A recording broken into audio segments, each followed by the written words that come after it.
Friends, ಇವತ್ತು ನಾನು ನಿಮಗೊಂದು ಸಣ್ಣ ಕತೆ ಹೇಳ್ತೀನಿ. ಒಂದಿನ ಒಬ್ಬ ಇದ್ದ. ಅವನು ದೇವಸ್ಥಾನಕ್ಕೆ ಹೋಗ್ಬಿಟ್ಟು ಭಕ್ತಿಯಿಂದ ದೇವ್ರನ್ನ ಕೇಳ್ಕೊತಿದ್ದ. ಅಪ್ಪ ದೇವ್ರೇ, ನಾನು ಲಾಟ್ರಿ ಪ್ರೈಸ್ ವಿನ್ ಮಾಡಿಸ್ಬಿಡಪ್ಪ, ನಂಗೆ ಲಾಟ್ರಿ ಪ್ರೈಸ್ ವಿನ್ ಮಾಡಿಸ್ಬಿಡಪ್ಪ ಅಂತ.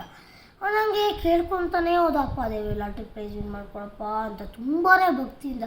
ಆದರೆ ಆಗಲೇ ಇಲ್ಲ ಅವನಿಗೆ ಲಾಟ್ರಿ ಪ್ರೈಸ್ ವಿನ್ ಆಗೋಕ್ಕೆ. ಹಂಗೆ ಒಂದಿನ ಹೋದ ದೇವಸ್ಥಾನಕ್ಕೆ, ರಾತ್ರಿ ಆಗಿತ್ತು.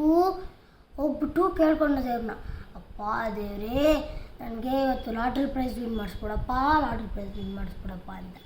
ಆಮೇಲೆ ಏನಾಯಿತು, ತಕ್ಷಣ ಬೆಲ್ಗಳೆಲ್ಲ ಟಂಗ್ ನಂಗ್ ನಂಗ್ ನಂಗ್ ನಂಗ್ ನಂಗ್ ನಂಗ್ ನಂಗ್ ಅಂತ ಸೌಂಡ್ ಆಗೋಕ್ಕೆ ಶುರು ಆಯಿತು.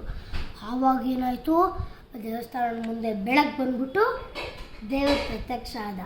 ಆವಾಗ ದೇವ್ರು ಹೇಳ್ದ, ಅಪ್ಪ ಮಗು, ನಾನು ರೆಡಿ ಆಗಿದ್ದೀನಿ ನಿನ್ನ ಲಾಟ್ರಿ ಪ್ರೈಸ್ ವಿನ್ ಮಾಡ್ಸೋಕ್ಕೆ, ಆದರೆ ನೀವು ಫಸ್ಟ್ ಲಾಟ್ರಿ ತಗೊಳಪ್ಪ ಅಂತ ಹೇಳ್ದ. ಸೊ ಫ್ರೆಂಡ್ಸ್, ನಿಮಗೆ ಒಳ್ಳೆ ಸರ್ಕಾರ ಬರಬೇಕು ಅಂದರೆ ನೀವು ಫಸ್ಟ್ ನಿಮ್ಗೆ ಯಾವ್ದಾದ್ರು ಬೇಕೋ ಸರ್ಕಾರ ವೋಟ್ ಮಾಡಬೇಕು ತಾನೆ.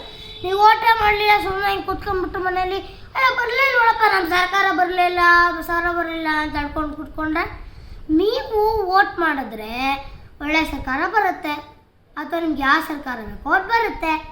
ಬಾಯ್. ಸೊ ನೀವು ವೋಟ್ ಮಾಡಲೇಬೇಕು. ಈ ಏಪ್ರಿಲು ನಿಮ್ಮ ಸಮಯ, ಮಾಡಲೇಬೇಕು ವೋಟು.